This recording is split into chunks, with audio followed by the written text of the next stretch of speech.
মানে রাসূলের নাতি। শের দেখেন, নওয়াসা এ রাসূল দুই ইমাম জিজ্ঞাসিল, নওয়াসা এ রাসূল দুই ইমাম জিজ্ঞাসিল, মাগো একবার বলো লিখায়ে কার ভালো, মাগো একবার বলো লিখায়ে কার ভালো।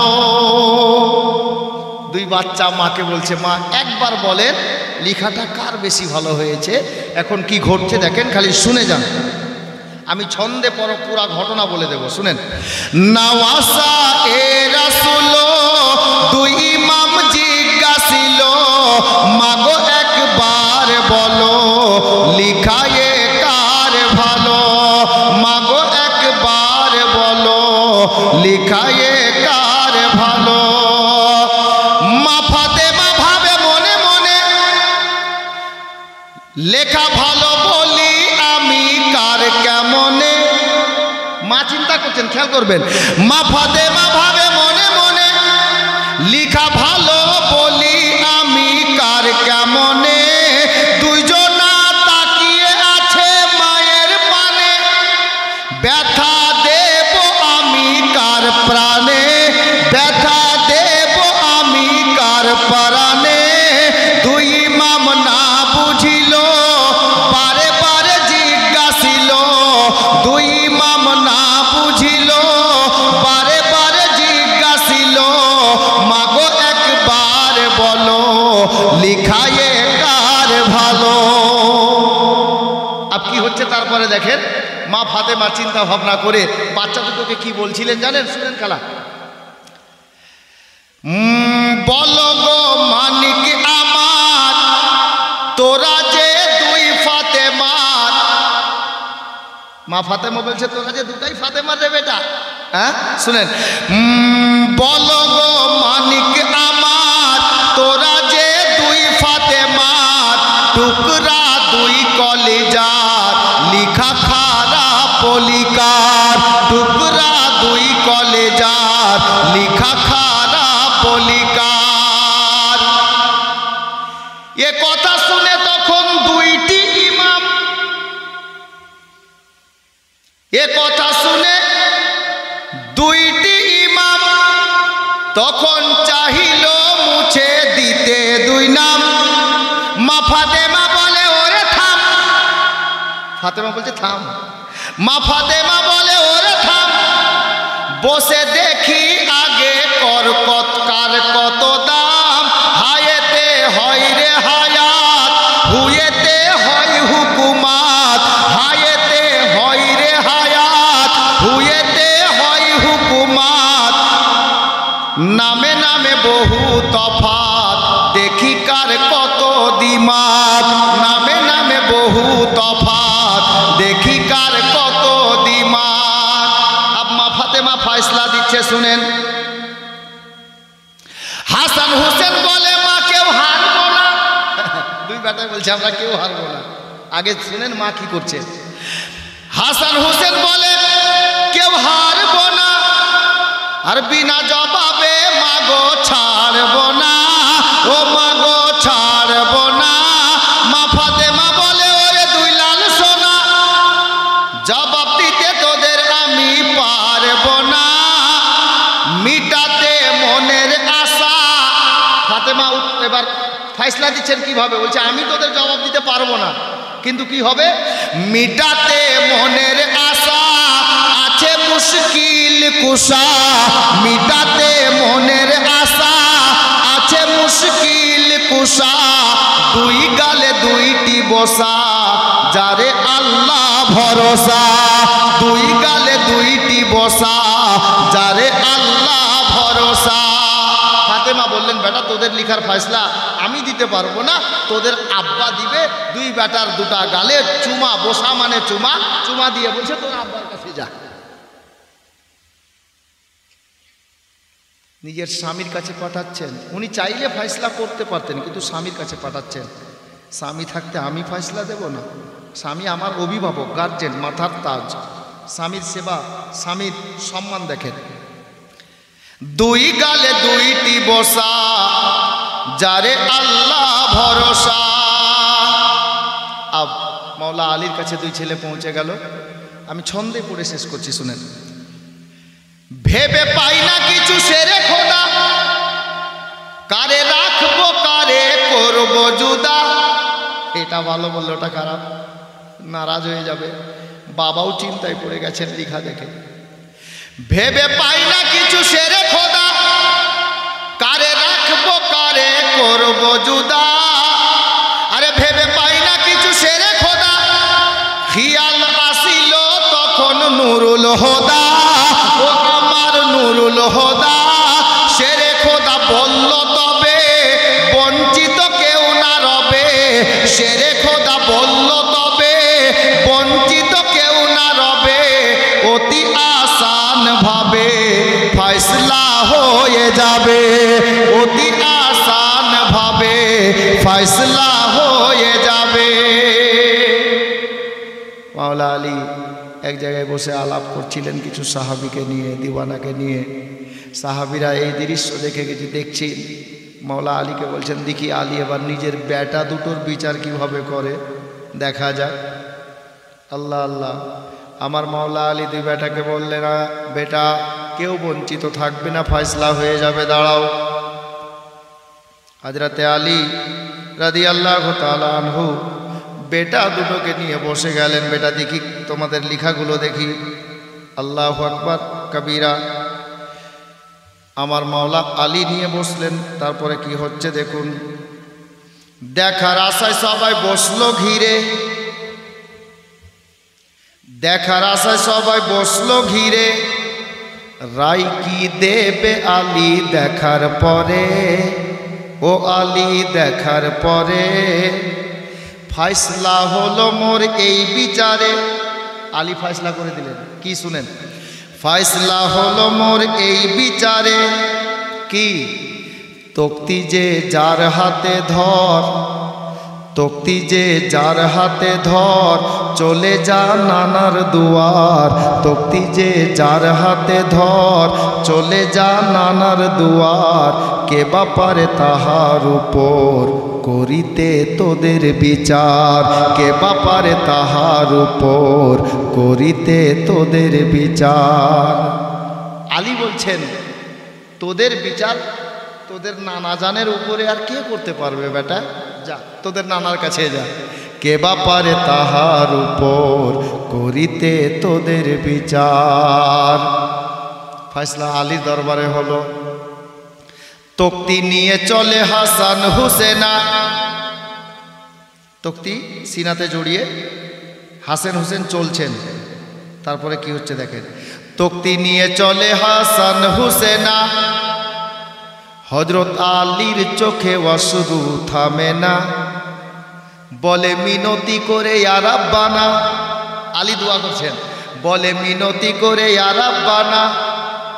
লাজ রাখে যেন মোর শাহে মদিনা, ও মোর শাহে মদিনা। নানাজির বাড়ির পথে, নানাজির বাড়ির পথে, দুইজনার তক্তি হাতে, দুইজনার তক্তি হাতে। নানাজির বাড়ির পথে ভেবেছেন যেতে যেতে, আছে কার কি কিসমতে। ভেবেছেন যেতে যেতে, আছে কার কি কিসমতে। আল্লাহর প্রিয় নবী মসজিদে নববী শরীফের বারান্দায় কিছু সাহাবীকে নিয়ে দ্বীন ইসলামের আলোচনায় মগ্ন ছিলেন। দুই নাতিকে দেখছেন চলে আসছেন নবী পাকের দিকে। আমার নবী আলোচনা বন্ধ করে দাঁড়িয়ে গেলেন। দুটি নাতি আসছেন। আল্লাহর নবী যখন দাঁড়িয়েছেন, সাহাবীরাও দাঁড়িয়ে গেছেন। আমার নবী সামনে যেতে লাগলেন, সাহাবীরা রাস্তা করে দিলেন। মায়ার নবী আগে বাড়লেন, নাতিদের কাছে গেলেন। কি ঘটলো দেখেন বাপ। নানাজি নাতিদের নানাজির দ্বারে যখন পৌঁছে গেল, দুই নাতি নানাজির দ্বারে যখন পৌঁছে গেল, নানাজি নাতিদের পানে দৌড়ে এলো। হাঁটু ভেঙ্গে নবী জমিনে বসিল। তারপরে কি হচ্ছে? দুই হাতে দুইজনার তক্তি নিল। আর নবী বলছেন, কষ্ট আর না করো, নাতিদেরকে কষ্ট আর না করো, হাঁটিয়া আর না বাড়ো, কষ্ট আর না করো, হাঁটিয়া আর না বাড়ো, দুই হাতে চুলকে ধরো, কাঁধে মোর উঠে পড়ো, দুই হাতে চুলকে ধরো, কাঁধে মোর উঠে পড়ো। আমার মায়ার নবী বললেন, নানু ভাই, এই টাইমে তোমরা আমার নিকটে যদি একটু পূর্বে খবর পাঠিয়ে দিতে যে তোমরা আমার দরবারে আসবে, আমি নবী তোমাদের দুই ভাইয়ের জন্য সাওয়ারি পাঠিয়ে দিতাম, গাড়ি পাঠিয়ে দিতাম। আল্লাহু আকবার কবীরা। আমার নবী হাঁটু ভেঙে জমিনে বসলেন, দুই নাতিকে কান্ধাই নিলেন, দুই হাতে দুইজনের তক্তি নিয়েছেন, সিলেটটা নিয়েছেন। নাতিদেরকে বললেন, আমার চুল মোবারক ধরে নাও আর ঘাড়ে উঠে বসে যাও। দুই নাতিকে ঘাড়ে নিয়ে আল্লাহর নবী মসজিদে নববী শরীফের দিকে, মানে হুজরায়ে আয়েশার দিকে আগে বাড়ছেন। হযরতে আবু বকর সিদ্দিক রাদিয়াল্লাহু তাআলা আনহু, উমর ইবনে খাত্তাব মাউল, আর কি বলে ওসমান ইবনে আফফান, আরো অনেক সাহাবী ডাক দিয়ে বলেন, ইয়া রাসূলুল্লাহ, আমাদেরকে লজ্জা দিয়েন না নবী গো, আপনি দয়া করে আপনার নাতিদেরকে আমাদেরকে দিয়ে দেন, আমরা ঘাড়ে করে পিঠে করে সিনায় জড়িয়ে ধরে আমরা নিজের মাথায় বসিয়ে হুজরায়ে আয়েশায় পৌঁছে দেব। আমার নবী বললেন, এই সাহাবীরা, তোমরা এই কথা বলিও না, আমি আমার নাতিদেরকে নিজেই বয়ে নিয়ে যাব। তখন আবু বকরের জবান থেকে বেরিয়ে গেল, আল্লাহু আকবার কবীরা, এটা ইমাম হাসান হোসেনের কিসমত গো, এত সুন্দর সাওয়ারি পেয়েছে। সাওয়ারি মানে গাড়ি, এত সুন্দর সাওয়ারি পেয়েছে। আমার নবীর কর্ণ মোবারকে শব্দটা এলো। আমার নবী ডাক দিয়ে বলেন, এ আবু বকর, তোমরা শুধু গাড়ি দেখছো, গাড়ির প্যাসেঞ্জার কেন দেখছো না? আমার আবু বকর, এই উমর, ওসমান, আলী, শোনো বাবা, এ আমার সাহাবীরা শোনো রে, তোমরা যেমন গাড়ি সুন্দর দেখছো, গাড়ির প্যাসেঞ্জারও ওই আপনার সুন্দর গাড়ির মতো সুন্দর প্যাসেঞ্জার আছে। যে যেমন কোয়ালিটির লোক হয় তার জন্য তেমন কোয়ালিটির সিট হয়। জি, মালদা থেকে কলকাতা যাওয়ার জন্য একটাই গাড়ি, হাওড়া কাটিহার এক্সপ্রেস, একই টাইমে ছেড়ে একই টাইমে হাওড়া পৌঁছাবে। আল্লাহু আকবার কবীরা। মালদা থেকে মাস্টার মশাই গেলেন 600 টাকাতে, ডাক্তার সাহেব গেলেন 600 টাকাতে, কিন্তু দেখবেন একজন ব্যবসায়িক গেলেন 250 টাকাতে। যেই লোকটা দিন মজুরি করে খান, ওই লোকটা আবার গেলেন মাত্র 102 টাকাতে। গাড়ি একটাই, কোচ আলাদা। মাস্টার ডাক্তার সাহেব গেছেন এসি কোচে, ব্যবসায়িক সাহেব গেছেন রিজার্ভেশনে, আর ওই গরিব লোকটা গেছে লোকাল প্যাসেঞ্জারে। আল্লাহু আকবার। একই টাইমে পৌঁছালেন। লোকের কোয়ালিটি দুনিয়াতে যেমন আছে, ওর বসার ক্যাপাসিটির আপনার কি বলে জায়গাটাও ওই মতো কোয়ালিটি করা আছে। এ বাবারা ভাইরা, আমার নবী বলেন, সাহাবীরা রে, তোমরা শুধু গাড়ি দেখছো, প্যাসেঞ্জার কেন দেখো না? ইমাম হাসান হোসেন এই গাড়িতে চাপার মতো প্যাসেঞ্জার আছে। বাবারা ভাইরা, মা বোনেরা, দুই নাতিকে নিয়ে যাচ্ছেন। আগে হচ্ছে কি বাবা, অনেক লম্বা কথা আছে, এতটুকু বলে শেষ করা যাবে না রে বাবা। আল্লাহু আকবার কবীরা। বাবারা ভাইরা, মা বোনেরা গো, এতটুকু বললে অনেকটা সময় লাগবে। আমার বিশ্বনবী দুই নাতিকে নিয়ে হুজরায়ে আয়েশায় গেলেন। যেমনই দুই নাতিকে কান্দা থেকে নামিয়েছেন, আমার নবীর আদরের সাহাবী, ইসলামের প্রথম মুয়াজ্জিন হযরতে সাইয়্যিদানা বেলাল রাদিয়াল্লাহু তাআলা আনহু মসজিদে নববীর মিনারে দাঁড়িয়ে আসরের আজান বলে দিলেন। আসরের আজান হয়ে গেল। এই নওজওয়ান ভাইরা, আমার মায়ার নবী নাতি দুটিকে নামিয়ে দিয়ে বলেন, ও নানু ভাই, কথা পরে হবে, আজান হয়ে গেল, চলো আগে আল্লাহর ইবাদত সেরে নি, নামাজ আদায় করে নি। দুই নাতিকে নিয়ে গেলেন মসজিদে নববী শরীফের মধ্যে আসর আদায় হলো। নামাজ আদায় করার পরে আমার মায়ার নবী নাতি দুটিকে নিয়ে মসজিদে নববী শরীফের আঙিনাতে চলে গেলেন। আঙিনা যেটা 1400 বছর আগে ছিল বাপ, আজও ওটা চিহ্ন রাখা আছে মদিনাতে। আসহাবে সুফার পরে যেটা ফাঁকা জায়গা 6টা ছাতা দাঁড় করা আছে, সেটাই হলো 1400 বছর আগের মসজিদে নববী শরীফের আঙিনা।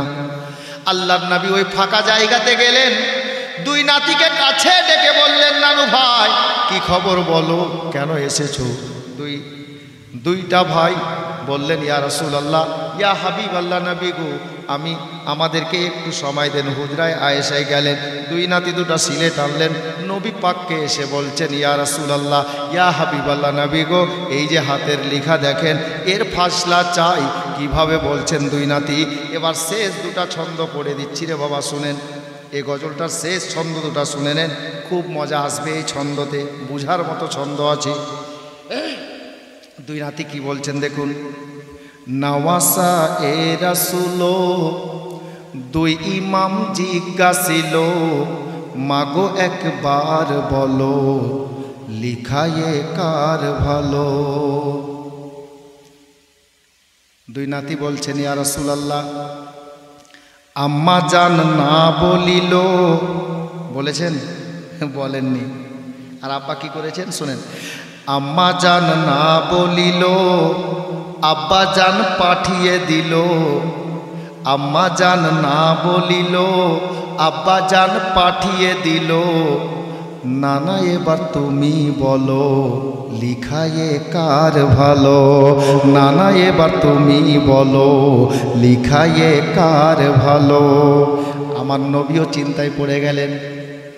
একে সায়েন্স বলা হয়েছে।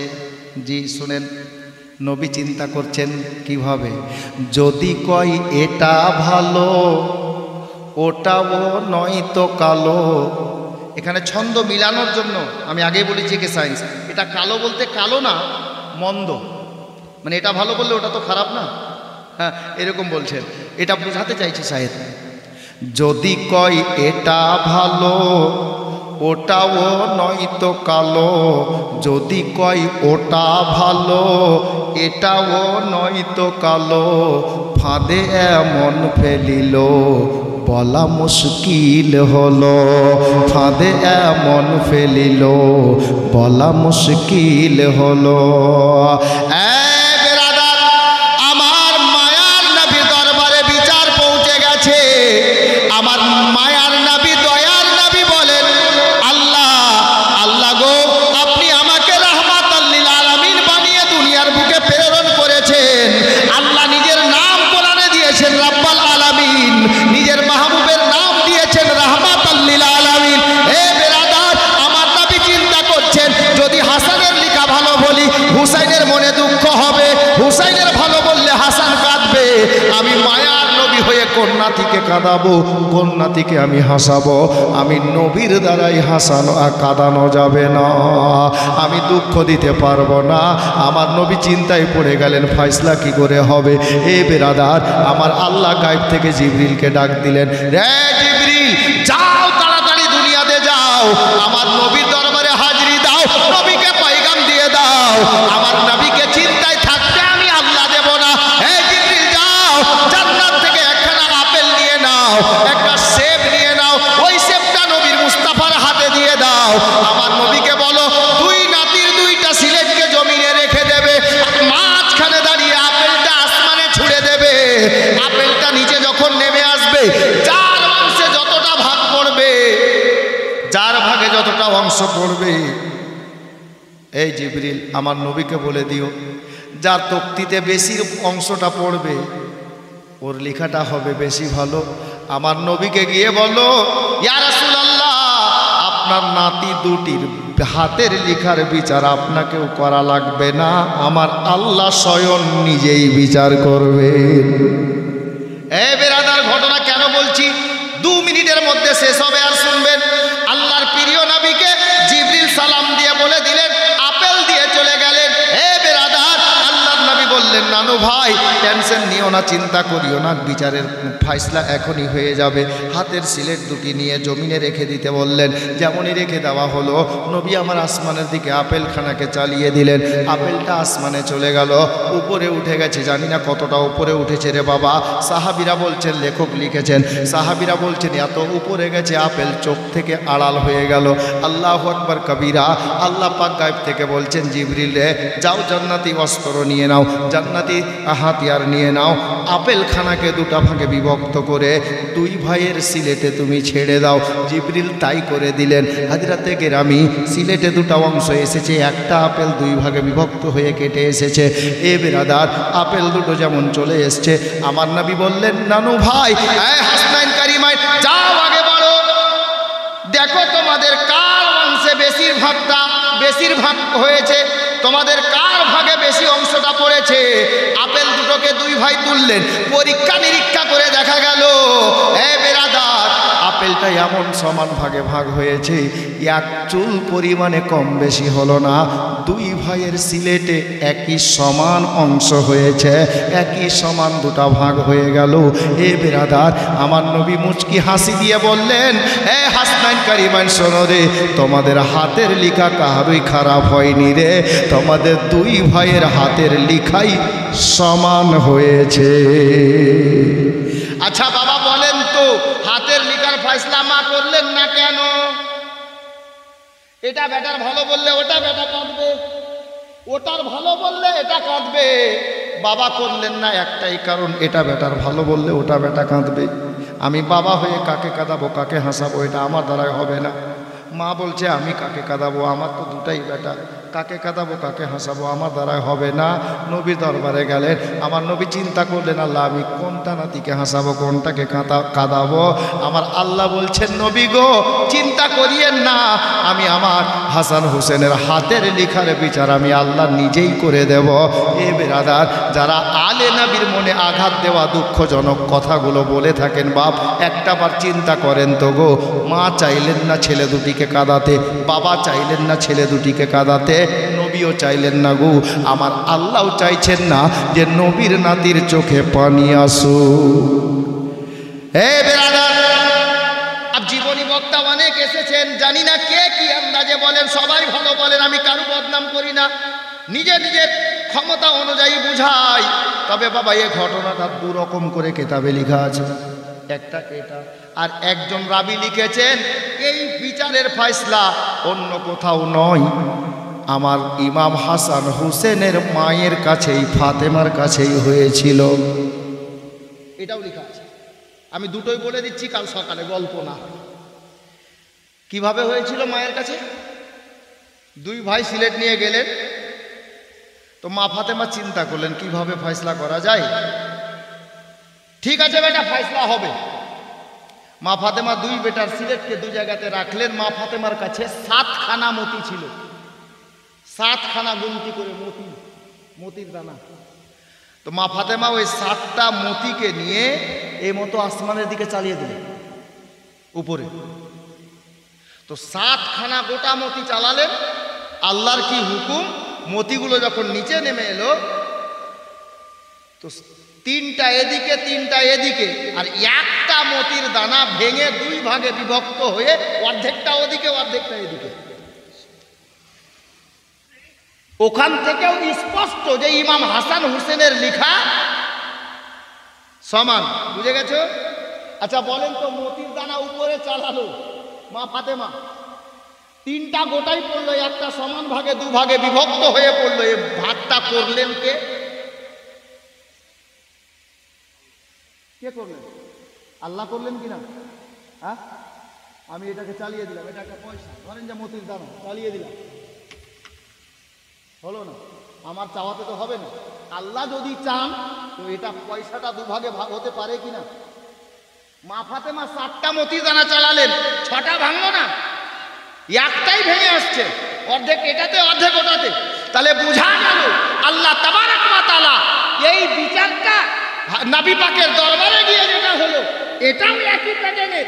ফাতেমার দরবারেই যদি হয়ে থাকে তাহলে একটাই প্যাটার্ন, একটাই রাস্তা, ফয়সালা স্বয়ং আল্লাহ করেছে। ফাইসলা আল্লাহ করেছেন। হযরতে গেরামি আল্লাহু আলাম, আল্লাহ বেশি জানে। আজকে প্রথম রাত, আমি এতক্ষণ বলবো না ভেবেছিলাম, কিন্তু খোদা জানে। জি হযরতে গেরামি, যাই হোক, মাওলানা ওয়াসিম ফোন করে করে আমার মন জয় করে নিয়েছে। কমিটির ছেলেরা কম করেছে, কিন্তু আপনাদের ইমাম সাহেব এত ফোন করে মাঝে মধ্যে, কোনোদিন স্টেজে আছি জলসা চলছে ফোন লাগিয়ে দিচ্ছে। আল্লাহ ভালো রাখুক, ভালোবাসে বলেই করেছে, আলহামদুলিল্লাহ, আল্লাহ ভালো রাখুক। কালকে টাইম কি মাওলানা? 9টা থেকে 12টার মধ্যে শেষ, ঠিক? এটা আমাকে কমিটির ছেলেও বলছিল বোধহয়, যে ইকবাল, তো 9টা থেকে 12টার মধ্যে শেষ। কালকে আরও ভালো লাগবে আশা করছি ইনশাআল্লাহ। আর লেই আলহামদুলিল্লাহ, আল্লাহ ভালো রাখো। আমি তো আর জানি না, ওটা ইমাম সাহেবের কাছ থেকেই নিয়ে নেয়, যে কমিটির ছেলেরা আমার কাছ থেকে খবর নাই। আলহামদুলিল্লাহ, জি আল্লাহ ভালো রাখুক। কালকে প্রথমে খালা একটা গজল শোনাবো আপনাদেরকে। হ্যাঁ, কি গজল জানেন? খুবই মাশহুর আছে, মানে খুব চলছে, এটা বলবো? আচ্ছা, মাইক নানো, কিন্তু দারুণ মাইক নানো। কোথায় বাড়ি গো? রেগুলেটার না? হ্যাঁ, এটা কমিটির ছেলে। আল্লাহু আকবার, আমি ভাবছি মাইক বাজাচ্ছে। আচ্ছা ঠিক আছে, আল্লাহ ভালো রাখুক, কমিটিরই ছেলে আছে। এটা গজল আমার মা বোনরা খুব ভালোবাসে, আর এই গজলটা আল্লাহ পাক জানে, আমি লিখিনি, অন্য কেউ লিখেছে। না ভাই, আপনাকে ডাকিনি, তাড়াহুড়া করে আসিয়েন, মানে আপনার হাঁটা দেখে বুঝতে পারছি যে বক্তা ডেকে নিয়েছে। হাজরাতে গেরামি সত্যি একদম পরিষ্কার দিলের লোক আছেন, আল্লাহ ভালো রাখুক। মুআজ্জাজ, কালকে প্রথমেই বলবো কে একদিন এক বুড়ি মক্কা শহরে পুটলি নিয়ে পালায় নবীজির ডরে। গজলটা বললাম না, মারা গিয়ে বলবে নিজে নিজের ঘরে। জি বেরাদার, ইনশাআল্লাহ কালকে শোনাবো এই গজলটা। আজকে নয়, আজকের মতো এখানে ইতি। বলার মধ্যে ভুল ত্রুটি ক্ষমা প্রার্থী। কোনো ভাষাতে কথাতে কোনো দাদা বা ভাই যদি দুঃখ বা কষ্ট, আজকে না, আজকে তো না। এই মাইকম্যানকে কে ডাকলো বলেন তো? আমি তো ডাকিনি, এই প্যান্ট লাগাচ্ছে। সুবহানাল্লাহ। বাড়ি কোথায় আপনার? এখানে? এটা তো ফাঁকা জায়গা। জি সুবহানাল্লাহ, সত্যি মজার লোক আছে। আল্লাহ কবুল করুক মহব্বতকে। বেরাদরানে ইসলাম, মুআজ্জাজ ও মোহতারাম, আমি এই গজলটা কালকেই বলবো। আল্লাহ বাঁচিয়ে রাখুক। আপনারা আমার জন্য দোয়া করবেন, আমি আপনাদের জন্য দোয়া করব। তবে বাবা, যখন কথা উঠে গেছে তো দুটা লাইন পড়ে দিচ্ছি। উর্দু না বাংলা বলেন? অন্য বাংলা? হ্যাঁ আচ্ছা, আপনারটা কালকে। হ্যাঁ, আপনারটা কালকে, মনে দুঃখ করিয়েন না। আল্লাহ আপনার মাইক ভালো রেখেছে, আপনাকেও ভালো রাখবেন ইনশাআল্লাহ। ইয়া রাসূলুল্লাহ,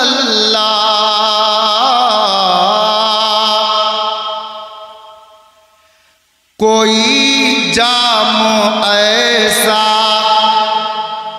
पिला दीजिए ना, कोई जाम ऐसा पिला दीजिए ना, कोई जाम ऐसा पिला दीजिए ना, ये सीना मदीना बना दीजिए ना, ये सीना मदीना बना दीजिए ना, कोई जाम ऐसा पिला दीजिए ना।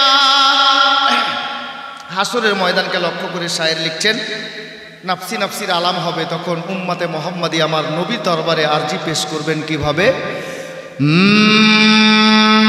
बहुत तेज है धूप ऐ मेरे आका, बहुत तेज है धूप ऐ मेरे आका, बहुत तेज है धूप ऐ मेरे आका, हमें नूरी चादर, मुझे नूरी चादर ओढ़ा दीजिए ना,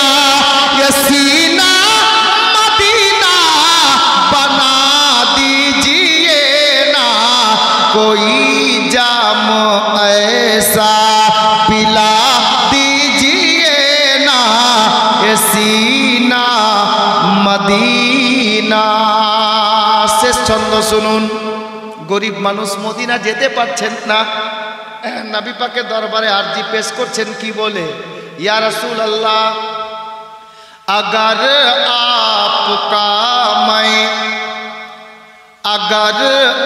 आपका मैं भी मुजरिम हूँ आका, अगर आपका मैं भी मुजरिम हूँ आका, अगर आपका मैं भी मुजरिम हूँ आका, तो मदीना बुलाकर, मदीना बुलाकर सजा दीजिए ना ये सीना मदीना बना दीजिए ना, कोई जाम ऐसा पिला दीजिए ना, कोई जाम ऐसा। बिरादर যাই হোক